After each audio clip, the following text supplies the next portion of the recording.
What is going on, everybody? My name is John Solo, and welcome to Star Wars 101. So I'm not sure about you guys, but before Rogue One was released, one of the things I was looking the most forward to was the inclusion of Saw Gerrera and his ragtag team of rebels, the Partisans. And even though we got to see them in a little bit of action, ultimately I was pretty disappointed in how little they were featured. Like pretty much everything we saw in the trailers. Since I was pretty sure I wasn't the only one that was left feeling unfulfilled, I did some research on his militia members to see what I could dig up, and as expected, I uncovered some pretty cool stuff to share. So that is what we're going to talk about today, and here's how we're going to do it. Since there's more backstory to some of the characters than others, I'm going to go through the ones we know the least about first, and then dive into the elaborate stuff. So if you want to learn about the cool guys, you're going to have to stick around until the end. Sound good? Good. Let's get started. First up is a guy named Colby Spur. This alien Shang Tsung looking gentleman is referred to as a gunslinger, and I mean that in the most cowboy sense of the word. If you take a look at his belt and the gun in his holster, he definitely gives off a Western vibe. Spur was recruited by Saw on a planet called Seralonis. He doesn't speak at all about his past, and he keeps his personal matters intensely private, so no one really knows that much about him. But it's not uncommon for Colby to disappear for weeks on end and not tell anybody where he's going. However, he's been spotted praying at the Temple of the Wills during these absences. What he's praying for, we officially have no idea, but given what I know about typical character archetypes, I'd be willing to bet that he was praying for forgiveness for whatever horrible things he's hiding from his past. Next up, we've got Sikyed Ak, and I'm probably pronouncing that wrong, but that name is a nightmare. Actually, all of these names are nightmares, so this might get a little rough. Ak has got a cyber optic wired into his brain, which gives him incredibly sharp vision that he uses to analyze deposits of kyber crystals and microcircuitry. Because of his enhanced vision and size, he's able to throw his vibrorang with perfect accuracy. Following Ak is a human male named Yuwood Gore, who was born on the planet Alderaan. Yuwood actually used to be a part of the Rebellion and served as a Pathfinder, which was a spec ops team that consisted of commandos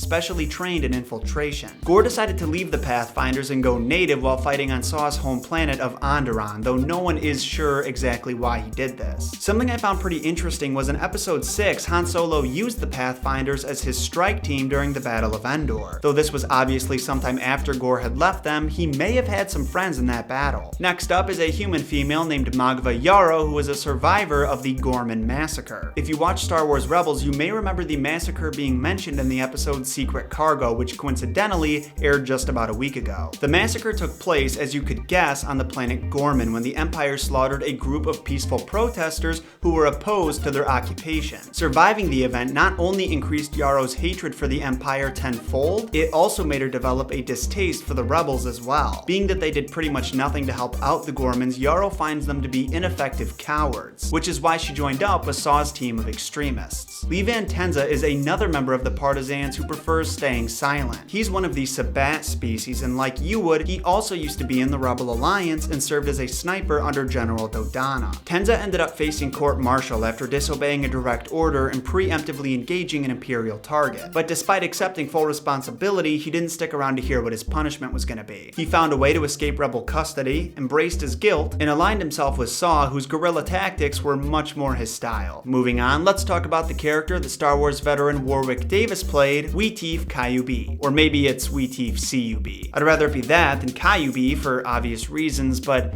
like I said, these names are nightmares. Weetief is a Talpini and one of the most destructive members of the Partisans. Not only does he specialize in explosives, but he's a sniper as well. Little dude packs quite the punch. On the opposite end of the spectrum, we have the largest member of Saw's militia, a Gagoran named Moroff, who looks like a Wampa and Wookiee had a baby. Throughout the majority of the time the Empire was in power, Moroff worked as a mercenary and sought out combat zones for work, assuming that there were plenty of people who would pay good money for some muscle and firepower. He ended up being right, and this is how he ended up working for Saw. A little behind the scenes fact, the actor who plays Moroff, Ian White, also appeared in The Force Awakens as Resistance member Bali Prindle and Jakku citizen Rudown. Next, we're going to talk about my personal favorite member of the Partisans, Beezer Fortuna. If that name sounds familiar, you may recall that a Twilek named Bib Fortuna worked as Jabba the Hutt's major domo, which basically means he was in charge of carrying out Jabba's wishes and making sure everything ran smoothly at the palace.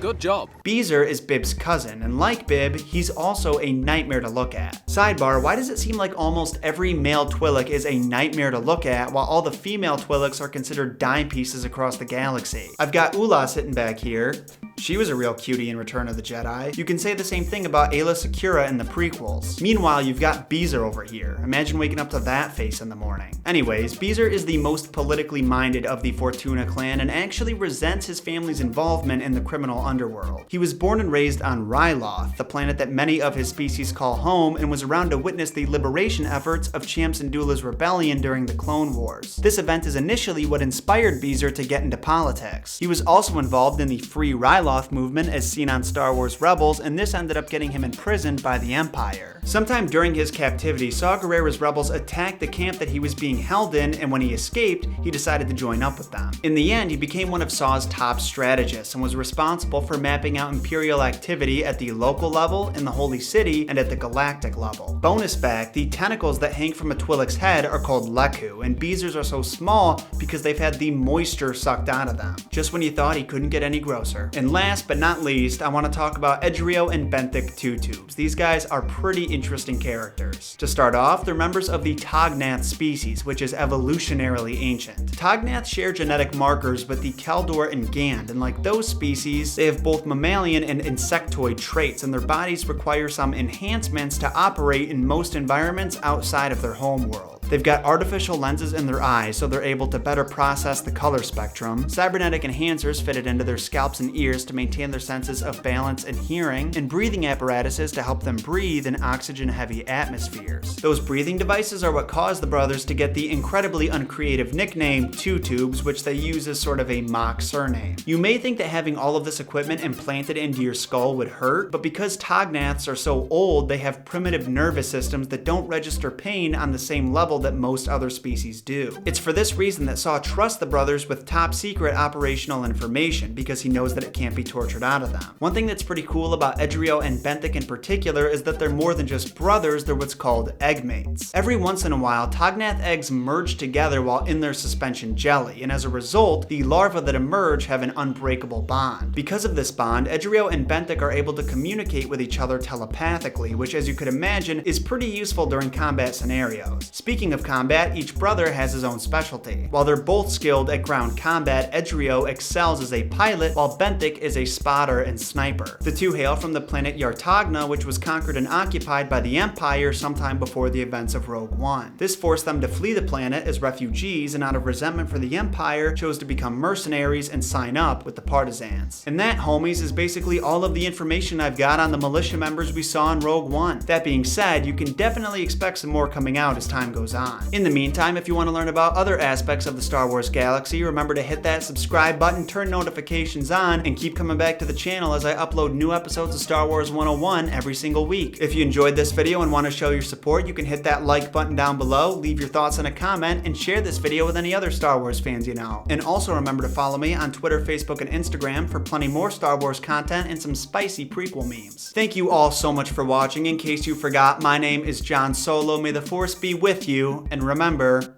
John shot first.